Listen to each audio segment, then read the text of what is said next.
Quinta, 19 de novembro. Verso para memorizar. Toda a Escritura é inspirada por Deus e útil para o ensino, para a repreensão, para a correção, para a educação na justiça. 2 Timóteo 3:16. Educação na Igreja Primitiva. Um dos princípios extraordinários da educação nas Escrituras surge quando Jesus, o Mestre dos Mestres, preparava-se para deixar seus alunos, ou discípulos. Eles estavam com Cristo havia 3 anos e meio, aproximadamente o tempo que dedicamos ao ensino médio ou à educação superior. Ao término desses períodos, dependendo da pessoa, os alunos geralmente são considerados prontos para dar conta de sua própria vida. Mas Jesus foi mais sábio e, portanto, providenciou a seus seguidores uma educação contínua ou continuada, sob a tutela do Espírito Santo. Em outra parte, esse professor ou guia é apresentado como consolador ou advogado, em grego, parakletos, que seria dado aos seguidores de Jesus permanentemente. Ele é identificado como o Espírito da Verdade. Embora o Espírito Santo não seja identificado como educador, a obra do Espírito certamente é educacional, principalmente no que diz respeito à busca e à descoberta da verdade. Ouça 1 Coríntios 2, 1-16.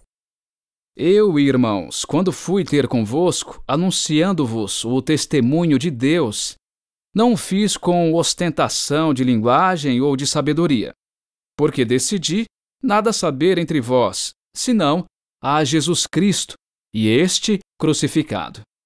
E foi em fraqueza, temor e grande tremor que eu estive entre vós. A minha palavra e a minha pregação não consistiram em linguagem persuasiva de sabedoria, mas em demonstração do Espírito e de poder, para que a vossa fé não se apoiasse em sabedoria humana, e sim no poder de Deus.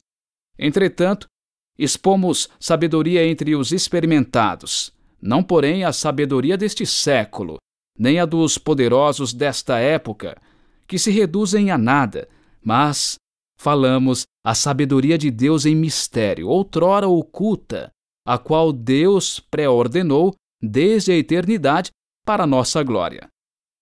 Sabedoria essa que nenhum dos poderosos deste século conheceu, porque, se a tivessem conhecido, jamais teriam crucificado o Senhor da glória.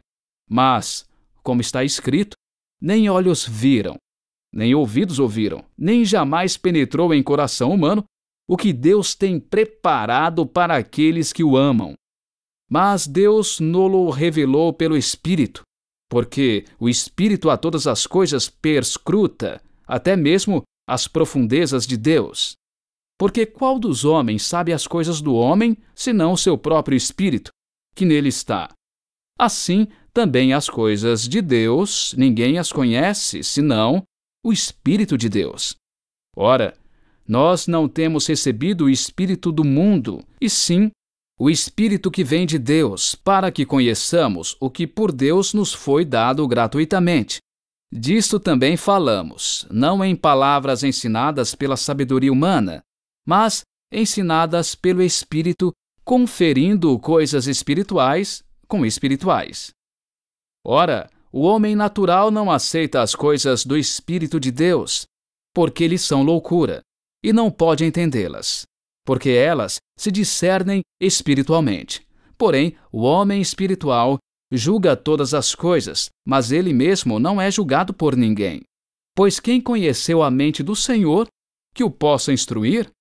Nós, porém, temos a mente de Cristo. Pergunta 5. Segundo Paulo, o que é tão importante no contexto da educação?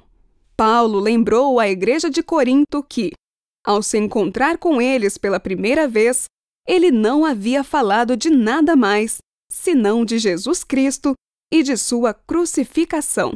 Nenhuma sabedoria engenhosa, mas apenas a proclamação do Evangelho.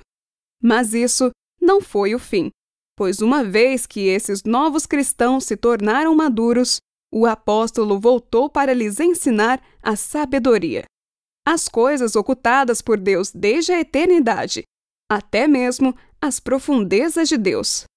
Tudo será estudado sob a orientação do Espírito de Deus, unido à mente do aprendiz. Esse estudo será muito profundo e tornará acessível um aprendizado muito grande àqueles que são guiados pelo Espírito. O capítulo termina com uma citação do profeta Isaías. Quem guiou o Espírito do Senhor? Ou como seu conselheiro o ensinou?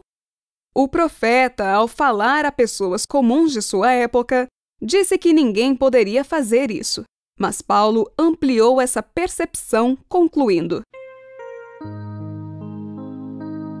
Nós, porém, temos a mente de Cristo, significando que os cristãos repletos do Espírito têm acesso até à mente de Deus e, portanto, a todo aprendizado e entendimento necessários para conhecer o caminho da justiça.